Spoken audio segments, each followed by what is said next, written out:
Seperti tuan-tuan sedia maklum, untuk ideal perayaan Aidilfitri tahun ini, PLAS menjangka sebanyak 2.3 juta kenderaan sehari pada hari-hari puncak, iaitu pada 18, 19, 20, 27, 28 dan juga 29 Mac, di mana ada peningkatan lebih daripada 20% kenderaan akan menggunakan rangkaian Lebuh Raya PLAS. Dan berdasarkan daripada pengalaman kami sebelum ini dalam beberapa perayaan yang lepas, PLAS akan mengambil strategik tindakan strategik utama berfokus pada 3 strategi utama, iaitu nombor 1 adalah pengagihan trafik melalui MyPLAS TTA.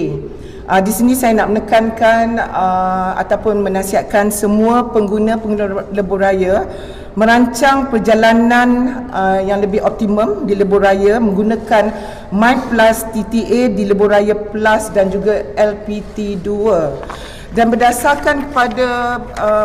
pola trend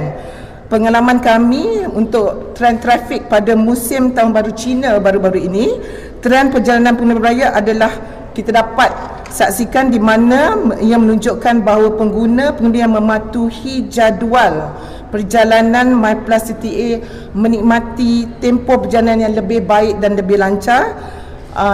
kalau dibandingkan dengan mereka yang tidak mengikuti MyPLAS TTA, kerana MyPLAS TTA prinsipnya adalah staggering traffic. Kita stagger atau kita mulakan perjalanan secara berperingkat dengan tujuan untuk mengagihkan trafik supaya trafik tidak tertumpu kepada masa-masa yang singkat. Jadi kalau semua trafik memulakan perjalanan yang sama, ia akan menyukarkan sikit perjalanan dan ia akan mengakibatkan trafik yang tinggi pada masa beberapa jam Dan dengan ini kami menyarankan sekali lagi supaya semua pengguna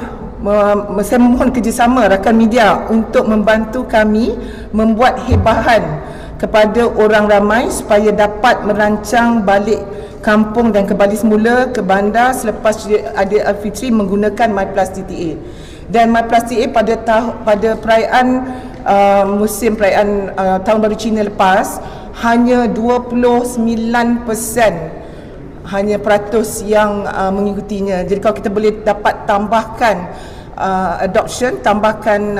yang mengikutinya, sama-sama kita dapat melancarkan trafik dan kita dapat membantu anda semua dan kita dapat membantu pengguna secara umumnya, trafik akan lebih baik dan lebih lancar daripada tertumpu dalam waktu-waktu tertentu